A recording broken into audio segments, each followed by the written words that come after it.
Have you ever heard of the strange thing that happened in Concrete, Washington in 1938? Wait, have you ever heard of Concrete, Washington? Hi, I'm Valerie Stafford. I'm the president of the Concrete Chamber of Commerce and I'm the owner of the Concrete Theater. In case you don't know, Concrete is a little tiny town about 60 miles northeast of Seattle at the base of the Cascade Mountains. Now, in 1938, on October 30th, the night before Halloween, it was very stormy in Concrete. There was heavy rain and thunder and lightning, and at about 5 o'clock that night, most of the 1,000 or so people in Concrete were just finishing up their Sunday dinner, and they were turning on their radio.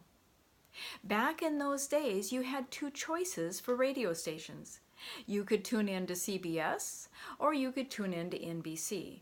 Now on CBS, they were playing something called the Mercury Theater with Orson Welles.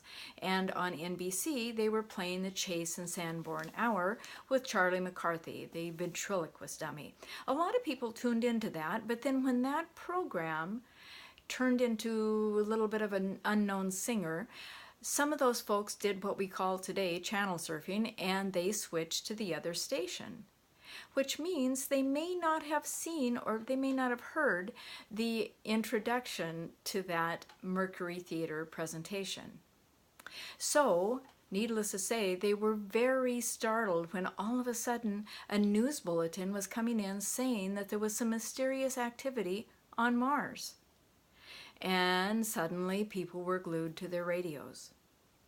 Now, over the course of the next 40 minutes, they were treated to a little dance music and more of these very strange and scary and very ominous news bulletins. And then at about 5:40, the announcer on the program said, "I've just been handed a bulletin. Cylinders from Mars are falling all over the country. One outside of Buffalo, one in Chicago, St. Louis."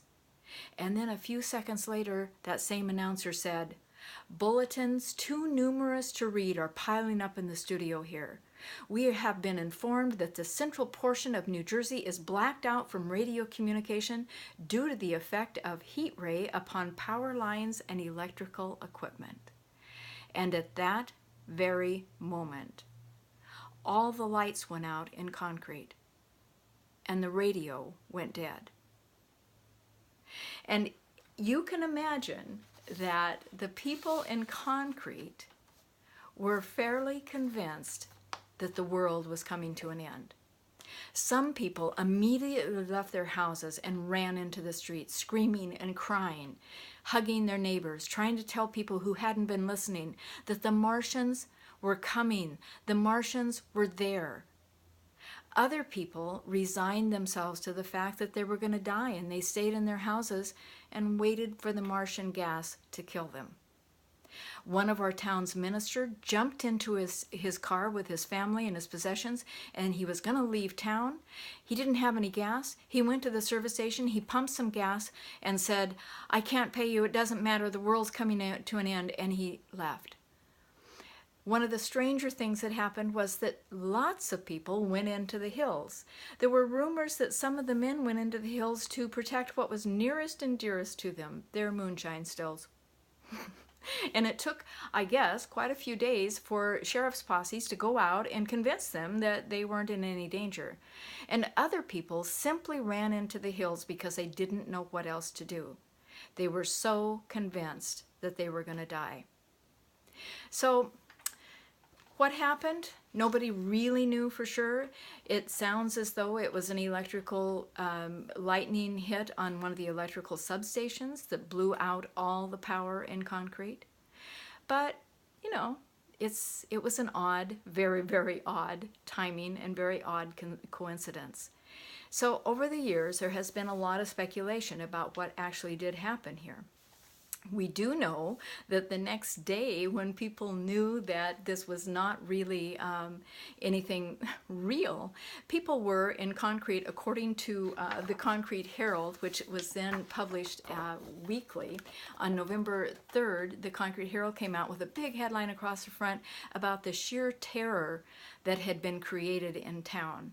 And then the subsequent issues said, we all knew it wasn't anything, we weren't duped by that, and they were a little bit embarrassed about the whole incident. In fact, they were hoping really that nobody would ever find out that this is what happened in concrete, that people were actually very much taken in by this radio play. So they were a little uncomfortable when they heard that the New York Times had run their story and that everybody in the world, it seemed, had heard about Concrete, this little tiny town in the Pacific Northwest who had had this really unusual and ill-timed problem. So, you know, looking back on it all, there's a lot of speculation about did the newspapers make more of it than there really should have been? Was it, you know, fake news at its most crazy? Or did we in concrete really have the real evidence about what was happening? Who knows? Maybe the Martians really did come. Thanks for listening.